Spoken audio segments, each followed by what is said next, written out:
మధ్యకు వెళ్ళి వెన్నెల ముగ్గులు వేసిందెవరో, కన్నుల కౌగిట కలలే కూర్చిందెవరో, రంగులు పొదిగిన వసంతాన్ని రివ్వున రమ్మని పిలిచిందెవరో, గుప్పెడు గుండెకు చప్పుడు నేర్పిందెవరో, అచ్చ తెలుగు అక్షరాల మాలే అంతులేని ఇంత గొప్ప కేళి హోలీ, లక్ష లక్షణాల పాల వెళ్ళి కొలువు చూడ పిలుపు వచ్చేరారే మీరే,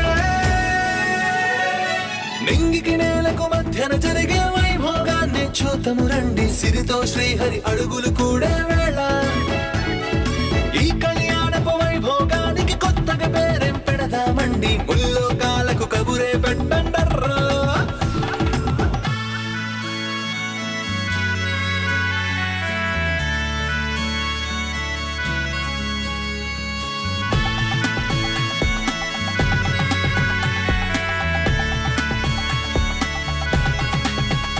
దేవుడు చేపాలిస్తాడా? ఇస్తే దేవుడు ఎలా అవుతాడు?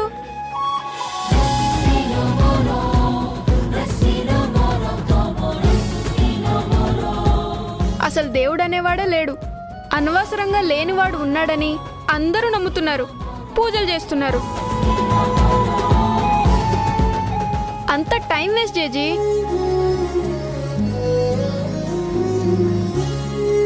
దేవుడు లేకపోతే మనం లేవురా. అది మన గుడ్డి నమ్మకం. నిజానికి మనం లేకపోతే దేవుడే లేడు.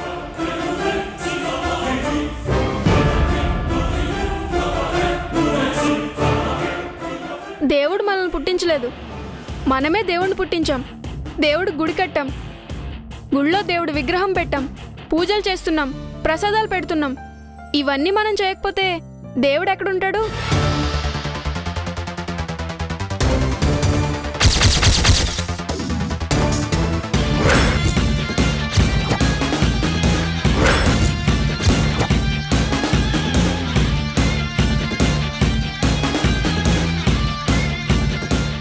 ఇవన్నీ నీకెవరు చెప్పారు నాన్న? మీ అమ్మ చెప్పిందా? ఎవ్వరూ చెప్పలేదు, నాకు తెలుసు. మా అమ్మ కూడా మీలాగే దేవుడున్నాడని నమ్ముతుంది. మా జై కూడా నీలాగేరా, దేవుడు లేడు అంటాడు. నువ్వు మాట్లాడుతుంటే జై మాట్లాడుతున్నట్టే ఉంది. ఎక్స్క్యూజ్ మీ జేజీ, నన్ను అతనితో పోల్చకండి. నేను వేరు, తను వేరు.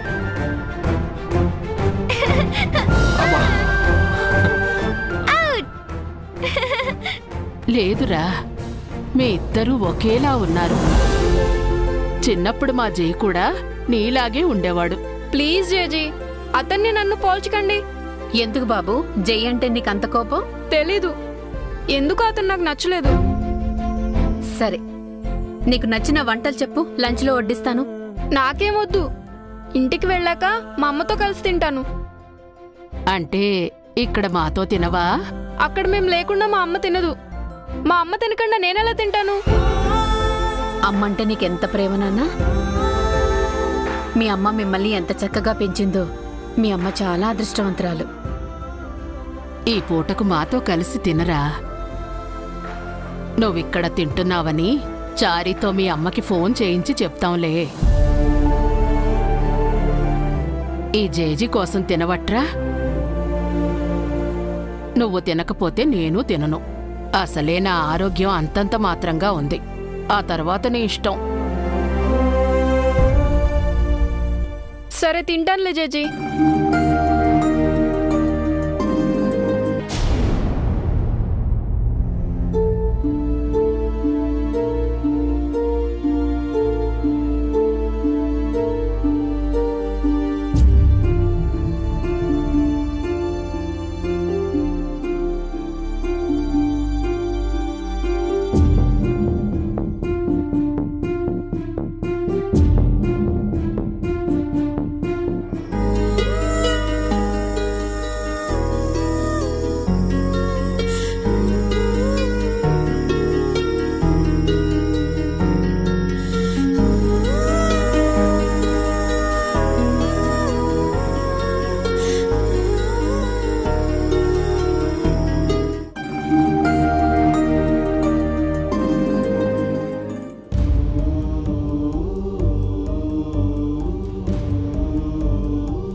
జానకొదినా, జానకొదినా,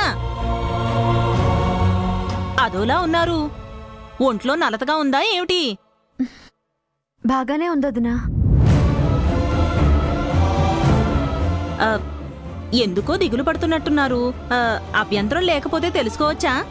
పిల్లలు బయటికెళ్లారు కదా, ఏం చెయ్యాలో తోచట్లేదు. పిల్లల గురించి మీరేం దిగులు పడకండి. మీ అన్నయ్య గారు వాళ్ళని క్షేమంగా తీసుకెళ్లి క్షేమంగా తీసుకొస్తారు. అది కాదు, వాళ్ళ ఇంట్లో ఉంటే సందడిగా ఉంటుంది. ఇప్పుడు ఏదోలా ఉంది. పోనీ పిల్లలతో పాటు మీరు కూడా వెళ్ళుంటే బావుండేదేమో. ఓసారి ఆ ఇంటిని, జైసారిని, మిగతా వాళ్ళని కూడా చూసినట్టుండేది. పనిచ్చినందుకు థ్యాంక్స్ కూడా చెప్పొచ్చేవాళ్ళు. పోనీలే, ముందు ముందు చాలా టైం ఉంది కదొదినా, ఎప్పుడోకప్పుడు వెళ్ళొచ్చులే. నేనైతే ఇప్పటి వరకు ఒక్కసారి కూడా ఇంటికి వెళ్ళలేదు. ఇప్పుడు వెళ్ళాలని కూడా అనిపించట్లేదు. ఎందుకొదినా? అప్పుడంటే ఆ ఇంట్లో మంగా మేడం గారు ఉండేవారు. ఇల్లు కళకళ్లాడుతూ ఉండేదని మా వారు చెప్పారు. ఇప్పుడు ఆ ఇంట్లో కళాకాంతులేవీ లేవట. మంగా మేడం గారితో పాటే ఆ ఇంటి వైభవం కూడా పోయిందట. అందుకే అన్నారు ఇంటికి దీపం ఇల్లాలు అని. అలాంటిది లోకమంతా వెలుగు నింపే దివ్వెలాంటి మంగా మేడం గారు లేకపోతే ఆ ఇల్లు ఎలా ఉంటుందో ఊహించుకోవచ్చు. వట్టి గోడలు, బల్లలు, కుర్చీలు చూడ్డానికి ఆ ఇంటికెందుకు వెళ్ళడం? ఆ ఇంట్లో ఆడవాళ్ళెవరూ లేరా? ఎందుకు లేరుదినా? జైసారు బామ్మ, పిన్ని, అత్తయ్య, మావయ్య అందరూ ఉన్నారు. ఎంతమంది ఉంటే ఏం లాభం? మంగా మేడం లేరు కదా. ఆవిడ చనిపోయి చాలా రోజులైందన్నారు కదా, పిల్లలు కూడా లేరన్నారు. మరి జైసారు మళ్ళీ ఎందుకు పెళ్లి చేసుకోలేదు? జైసార్కి మంగా మేడం గారంటే ప్రాణం. అసలు మంగా మేడం గారు కథ సినిమా స్టోరీలా ఉంటుంది. చెబితే షాక్ అవుతావు.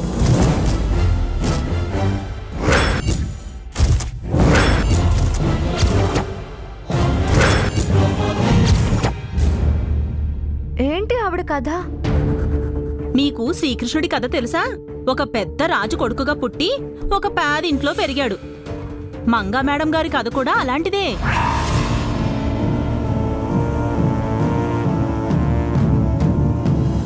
మంగా మేడం గారు అదృష్టవంతురాలో దురదృష్టవంతురాలో చెప్పలేం.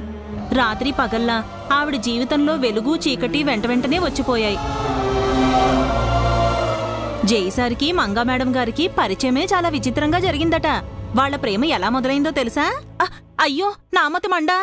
ఏమైందొదినా? పొయ్యి మీద పప్పు పెట్టొచ్చాను, మాడిపోయిందో ఏమిటో. అవునొదినా, ఈరోజు వంటేం చేశారు? ఇంకా ఏం చేయలేదు. అదేమిటి, అన్నం వేళ అవుతోంది కదా. పిల్లలు లేకపోయేసరికి ఆకలి కూడా లేదు, తినబుద్ధి కూడా అవ్వట్లేదు. భలేవారొదినా, ప్రతిదీ పిల్లలతో పెట్టుకుంటే ఎలా? రోజు వాళ్ళు ఈ టైంకి స్కూల్లో ఉంటారు కదా, అలా అని రోజు తినడం మానేస్తారా ఏమిటి? వాళ్ళు రోజు స్కూల్కి వెళ్ళడం వేరు, ఈ రోజు వెళ్ళింది వేరు. ఇలా అయితే ఎలా వదినా? సరే, మీరింకేం వండకండి, నేనే వండింది తీసుకొస్తాను. ఇద్దరం కలిసి తిందాం. అయ్యయ్యో వద్దొదినా. ఏం కాదొదినా, నేను మాత్రం ఒక్కదానే ఎలా తింటాను? నాకు పిల్లలతో తినడం అలవాటు. ఈ పూటకి నాతో తినండి. అది కాదు. అర్థమైంది. ఆ ఇంట్లో పిల్లలు తిన్నారో లేరో అనా? జైసార్ వాళ్ళకి కడుపు నిండా తినిపిస్తారు. మీరేం దిగులు పడకండి. ఇదిగో ఇలా వెళ్ళి అలా వచ్చేస్తాను.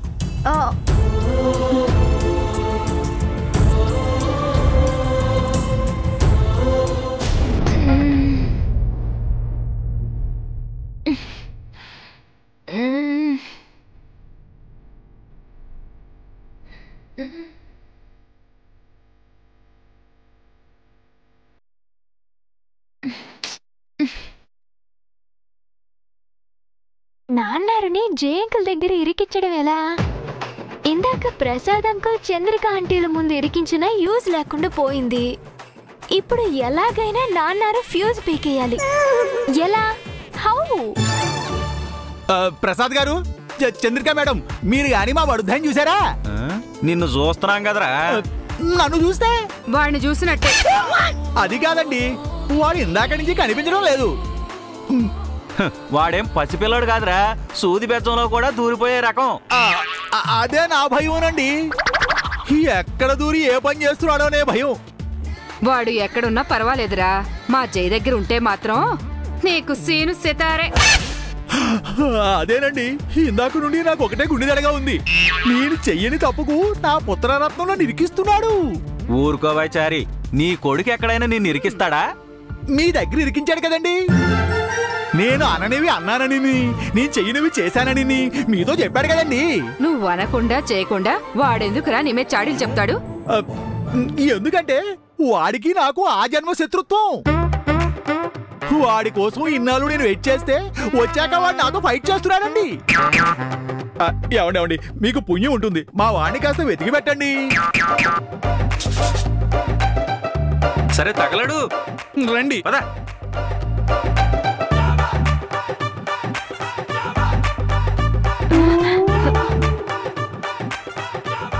ఎస్, జై అంకుల్ ఇటే వస్తున్నారు.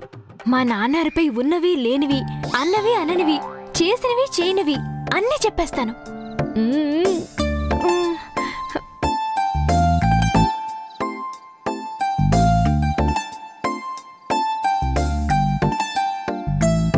ఏంట్రా బుడ్డోడా, ఒంటరిగా ఇక్కడేం చేస్తున్నావు?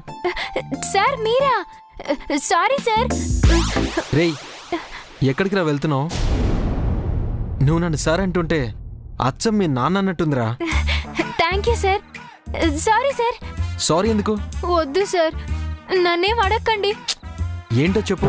ప్లీజ్ సార్, నన్ను వదిలేయండి. చెప్తావా లేదా? సార్, మీరు నన్ను ఇబ్బంది పెడుతున్నారు. నువ్వు నన్ను టెన్షన్ పెట్టకు. అంటే మ్యాటర్ చెప్పాక మా నాన్నారు ఇబ్బంది టెన్షన్ రెండు పడతారు సార్. అయితే ఖచ్చితంగా చెప్పాల్సిందే. ఏంటి మ్యాటర్? మళ్ళీ ఎవరికి చెప్పరు కదా సార్. రేయ్, నీకు మీ నాన్నకంటే ఎక్కువ చాదస్తూ ఉన్నట్టుంది. Sorry sir.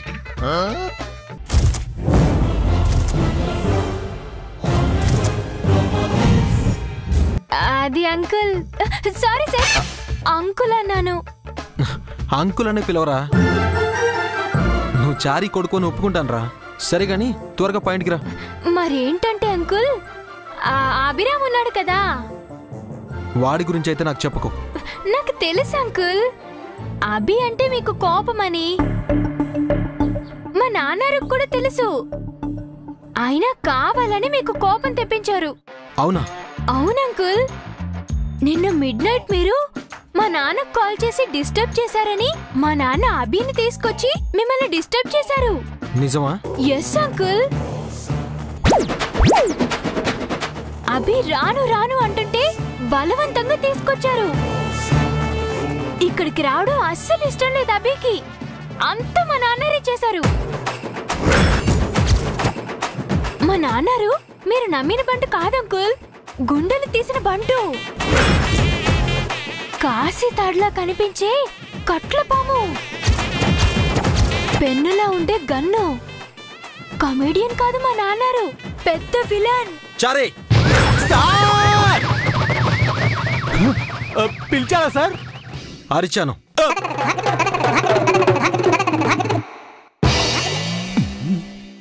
ఆ అభిగాని తీసుకొచ్చింది నువ్వే కదా? నేనే కదా సార్, ఆటోలో తీసుకొచ్చాను.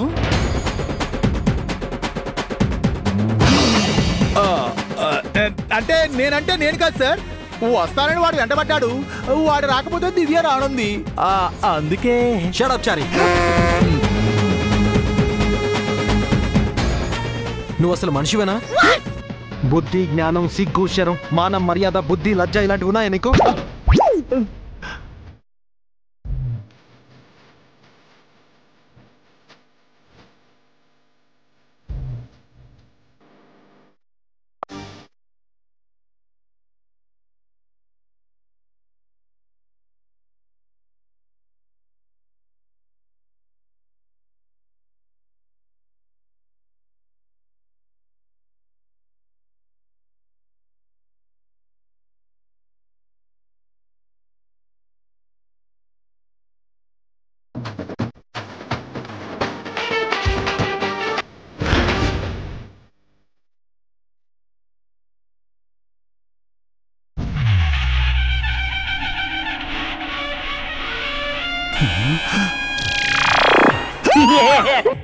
అసలు మనిషివేనా నిన్ను? Uncle idiot.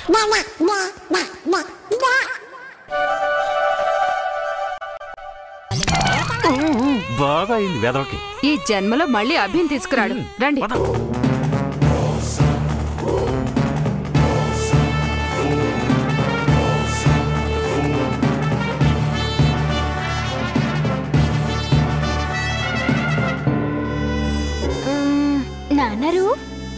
నాన్నరు ఉన్నారా పోయారా?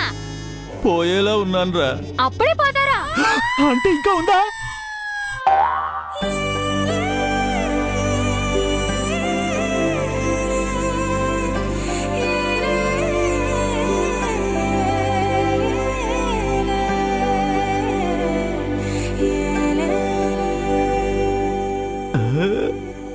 చంద్రిక, దివ్య ఒక్కతే ఉంది. పక్కన డేంజర్ కాడు కూడా లేడు. కౌన్సిలింగ్ ఇవ్వడానికి ఇదే కరెక్ట్ టైం. పద పద. ఒక్క నిమిషం ఆగండి. దివ్యకు జాగ్రత్తగా విషయం చెప్పాలి. పొరపాటున కూడా ఆ పిల్ల దగ్గర నోరు జారకండి. చిన్నపిల్ల దగ్గర కూడా దొరికిపోతానా ఏంటి నువ్వు? మరీను పద వెళ్దాం.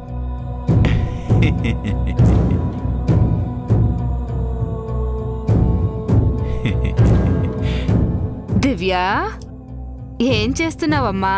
ఆడుకున్నానంటీ. నీకు బొమ్మలంటే ఇష్టమా? బోల్డంత ఇష్టం. నా బంగారు తల్లే, ఎంత ముద్దుగా ఉన్నావో. నీకు నా దిష్టే తగిలేలా ఉంది. దిష్టి తగలకుండా మా అమ్మ దిష్టి చుక్క పెట్టిందిగా.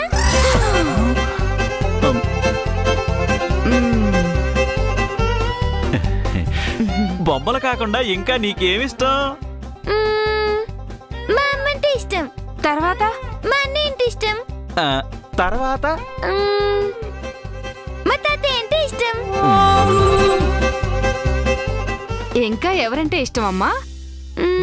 ఇంకా జయంకులు అంటే ఇష్టమా? ఓ చాలా ఇష్టం.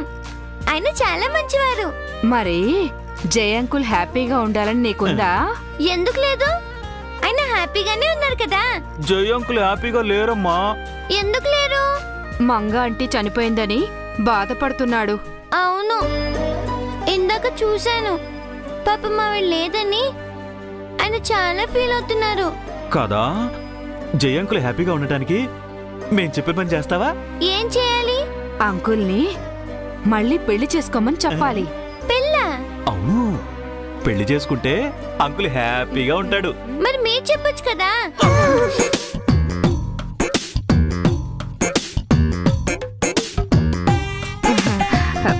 మేం చెప్తుంటే ఆ అంకుల్ వినట్లేదమ్మా. అయితే పెళ్లి చేసుకోవడం అంకుల్ కి ఇష్టం లేదేమో. అన్నయ్య అనుకున్నాను, చిల్లి కూడా కంచే. మీరుండండి. అది కాదు దివ్య, అన్నం తింటాం ఇష్టం లేదని నువ్వు అన్నావనుకో, మీ అమ్మ ఊరికే ఉంటుందా? నిన్ను బుజ్జగించి ఒప్పించి నీకు గోరుముద్దలు తినిపిస్తుంది కదా. అవును, అలాగే మనం కూడా జయ అంకుల్ని బుజ్జగించి పెళ్లికి ఒప్పించాలి. నువ్వంటే అంకుల్కి ఇష్టం కాబట్టి నువ్వు చెప్తే ఆ పెళ్లికి తప్పకుండా ఒప్పుకుంటాడు. మరి చెప్తావా? చెప్తాను.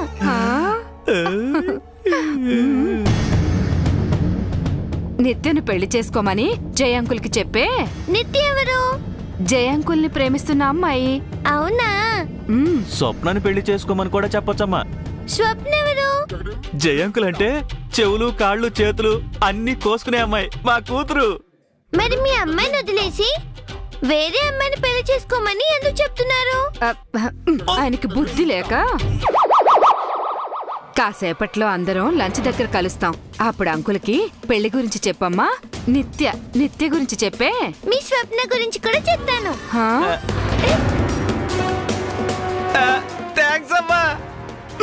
పౌడరు, ఆ పిల్ల ముందు నోరు జారొద్దని చెప్పాను కదా, ఎందుకు జారావు? నేనేమన్నానే? నేను నిత్య పేరు చెప్తే నువ్వు మన స్వప్న పేరు ఎందుకు చెప్పావు? చెప్తే ఏమైంది? పెళ్లి కూతురు లిస్ట్ లో మన స్వప్న పేరు కూడా ఉంటే బాగుంటుందని చెప్పాను. ఇది ఆ నిత్యకు తెలిస్తే అది మర్డర్ చేసే లిస్ట్ లో మన స్వప్న పేరు చేరుస్తుంది. అవును కదా. అయినా పర్వాలేదు. స్వప్నను పెళ్లి చేసుకోవడానికి జై ఒప్పుకుంటే నిత్యం నువ్వు ఈజీగా అడ్డు తప్పించవచ్చు. నీకు ఆ టాలెంట్ ఉంది చంద్రిక. బేసిక్ గా నువ్వు కిల్లర్వి. టైం కలిసి రాక క్యారెక్టర్ ఆర్టిస్ట్ కమ్ కామెడీని అయిపోయావు అంతే.